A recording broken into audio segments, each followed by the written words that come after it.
In episode 7, Christina takes Ruby down to that basement and shows her what she was hiding. And it's the bodies of both William and the woman that Ruby was transforming into. And Ruby asks her, "Did you kill these people?" And she says, "No, they were already dead. But I did turn their blood into a potion." And Ruby is pissed that she's been lied to this entire time, but Christina tells her just because it was in William's body doesn't mean the words didn't come from me. Everything I told you is true. William was killed by the police chief, but he succeeded.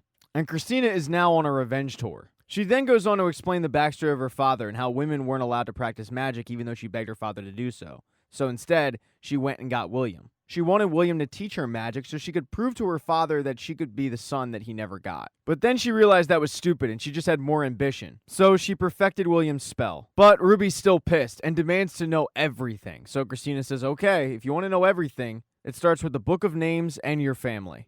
And her family obviously being Letty, who that same night had a dream very similar to Tick's, where she was running through the Braithwaite estate while it was on fire, chasing Hannah, Tick's great-great-great-great-great-great-great-grandmother. And just like Tick, once Hannah reaches the front door, Letty looks down and suddenly she's on fire, but she's also grabbing her stomach, indicating that she's pregnant. And she wakes up from this dream and she's a little confused, but she goes and talks to Tick, who says that he's transcribed a lot of the pages, but there are still things that he hasn't figured out, and he's worried because many men have died unsuccessfully transcribing these pages after they thought they did so correctly. But Letty, trying to put his mind at ease, says, "Well, not you, and not you or Hannah. I mean, she managed to escape the fire and walk out the front door." And Tick asks her, "How do you know she walked out the front door?" And that's when they realize they both had the exact same dream. But in that dream, Hannah was holding a book, which they find amazing that while a building's on fire, you decide to grab a book. And they discern that the book must have been the Book of Names, which means that the Book of Names actually got out and they can find it. So while Christina is out there looking for pages, Tick and Letty can actually find the full book. So they head to Montrose's house to get some answers. And Montrose had allowed Sammy to sleep the night, and Sammy's cooking him breakfast, and they're both in a good mood until Sammy mentions how he ran into one of Montrose's neighbors. And Montrose, still worried about word getting out that he is gay, suddenly turns cold to Sammy. Even after Sammy says, "She didn't see me come from here." Montrose starts insulting his breakfast left and right, and it results in Sammy saying, "You know what, screw this, I'm out of here." But as he's leaving Montrose's apartment, Montrose grabs him to come back, and that's when they're caught by both Letty and Tick. And it's obvious that there's a relationship going on here. And Sammy quietly walks away as Tick says, "So it's true, you're gay." But Montrose freaks out, saying that he's still his dad and he still needs to respect him. And this moment is really difficult for Tick because for his entire childhood, Montrose used to beat on him to toughen him up. And he now realizes that he was doing it because of his own insecurities. And he actually thought it might be out of love, but it clearly to him it wasn't. It had more to do with Montrose trying to make him the man that Montrose wasn't, at least in Montrose's eyes. So Tick storms out. And Letty is able to find out the information they actually came to Montrose's house for, which is, how did he find out about Tick's mom's family? Because Tick had previously thought that just about everybody in his mom's family had died in the Tulsa riots, but Montrose was able to find one of Tick's aunts, track down one of her friends who lived in St. Louis. So with Tick Aunt's friend only 3 hours away, they head to Hippolyta's place to borrow Woody, but Hippolyta is on her way out of town. Hippolyta returned from Devon County where she found the destruction of the Braithwaite estate, but at the destruction site, she also found a copy of Arenthia Blue, Dee's comic that she created. So she knew that George was there, and she knows that something's up. When she returned, she was able to figure out how to open the orrery. And when she did that, one of the planets popped open, revealing a key, but also coordinates. And that's where Hippolyta's headed, to find out where those coordinates lead. So when Tick and Letty asked to borrow her car, she says, "No, I'm heading out." And that's going to force Tick to take the bus to meet his aunt's friend in St. Louis. So Tick heads to St. Louis, but he does so by himself because he's leaving Letty to make up with Ruby. And Ruby is at Hippolyta's place watching Dee. And the two do make up, and they both watch Dee and her friends together, and that night they're talking about where Ruby's been staying. And Ruby reveals she's been staying on the north side with a white guy, but also says, "You probably worry about your own relationship with Tick." Letty then tries Ruby's food, which she normally loves, but she gets queasy. Another sign that she's pregnant. So she goes upstairs to open up a window and get some air, but she goes into the room with the orrery. And when she goes in the room with the orrery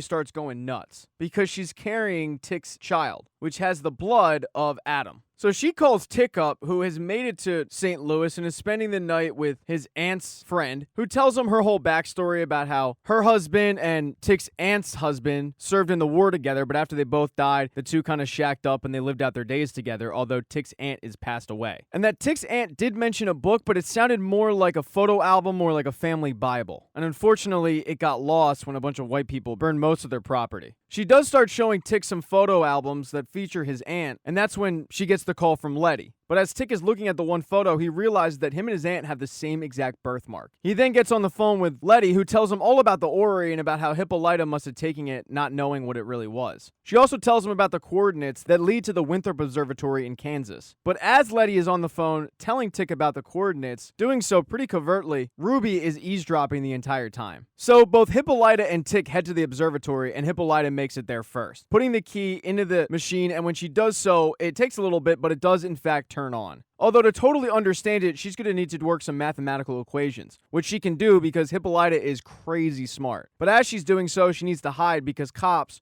who are guarding over the observatory come on in to see what the commotion's going on because the machine is never on. And when they do that, they end up finding Hippolyta and questioning her. But as they're asking her what she's doing there, Tick shows up and starts fighting off the cops, damaging the machine in the process. And when the machine gets damaged, it opens up a wormhole. A wormhole that Tick throws the one officer through. The other officer ends up getting shot by Hippolyta with the other police officer's gun that dropped to the floor. And it leaves both Hippolyta and Tick in shock about everything that just went down in the past 2 minutes. But they also get dangerously close to the wormhole, which sucks them both in. And it transports Hippolyta to this sort of space station room that's all white, and she's got these sort of vials that are in her forearms. And when the door opens, in front of Hippolyta is a robotic black woman with a massive afro. And Hippolyta starts questioning what she's doing there, what the things are in her arms. But the woman just says, "You're not in a prison," and leaves. And Hippolyta is going a little stir-crazy trying to make sense of it all. Now, the woman does eventually return as Hippolyta is trying to escape. And the woman just says, "Name yourself. Where do you want to be?" And Hippolyta just blurts out, "I want to be on stage in Paris with Josephine Baker." And all of a sudden, she's transported to Paris,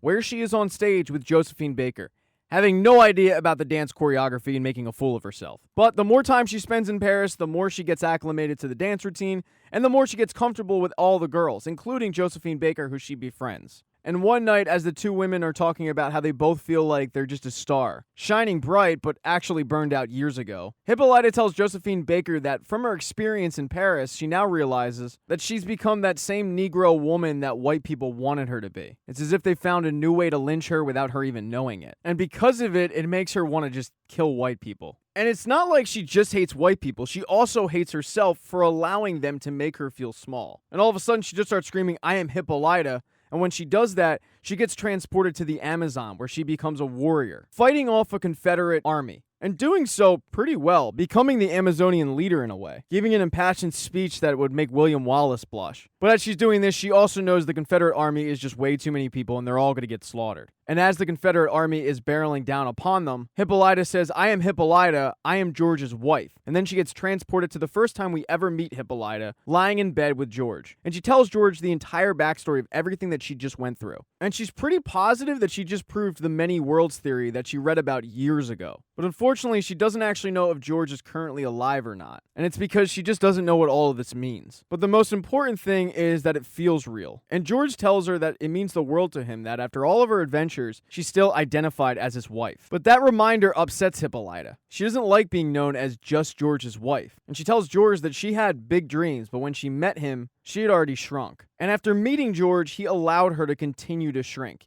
even though she gave off hints that she wanted more in life. He simply just didn't pick up on them. And George is a little taken aback and apologizes, saying, "Yeah, I guess this whole time I knew that deep down inside there was a discoverer in you, but I guess I just allowed you to shrink so that we could have a family, and for that I am sorry." They hold hands and have a moment, but they're also both transported into Dee's comic book, where Hippolyta has become Orenthia Blue. And they're on a different planet, kind of just enjoying life, when the black afroed robotic woman ends up showing up again. And the afroed woman tells Hippolyta, "Now that you've named yourself, we can fully integrate you in our society." Hippolyta asks her if the change is permanent, and the woman says yes. But if you don't change, you can go back home to Earth. And Hippolyta kind of says aloud, how can I possibly fit everything that I am now into that Hippolyta down on Earth? Because that Hippolyta down there was so small. But she also acknowledges that she's going to have to figure out a way to do that because Dee needs her. So the wormhole opens back up, but Hippolyta doesn't come through. Only Tick comes through,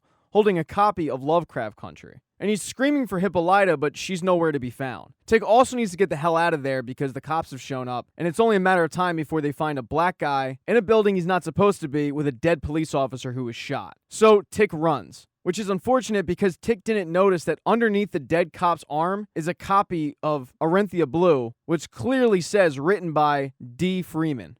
Thank you so much for watching this recap. Please consider subscribing to the channel. If you don't see the next video up in the corner, don't worry, I'll get it up in a couple days. Hit thumbs up if you liked the video, hit thumbs down if you didn't, and be nice in the comments section.